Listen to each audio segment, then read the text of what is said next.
Hi, in today's tutorial, I'm going to show you how to install Android apps on the Windows 11. So first of all, of course, all we need to do, just go and install whatever emulator or simulator that you're going to use to install this Android apps. Of course, there are a lot of options of simulators. There is the BlueStacks, which is known. There is the Mimo, and there is the Tencent Gaming. Of I guess it's the company that's made PUBG. So those three emulators are safe and actually popular. So if you want to install Android apps, you'll have to use one of them.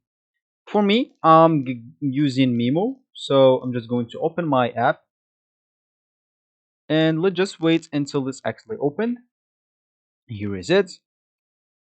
So let's just fully opened, and then I'm going to show you how to install Android apps. Normally, when you install any emulator or simulator, you will find this as normally your main screen of the simulator. Of course, you'll find some tools, the play games in the Play Store, and the settings. Of course, you'll not find this application.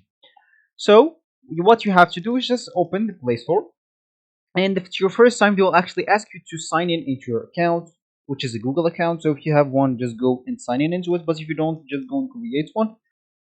Sorry, then log in into it. And once you logged in into it, you'll find yourself here with this page. And of course, here you can actually look for whatever application you would like to install. Let's say as an example, it's gonna be a game. So yeah, let's say it's PUBG. Hit the enter button, type it and hit the enter button. And as you can see, here you are. You can actually start the install, and let's just wait until the install start to show you that everything is good. As you can see, everything is good and the game is installing. And of course, you can play it whenever the install is finished. For me, I'm just going to cancel, but for you, that's gonna be it. Thank you guys for watching this tutorial, and goodbye.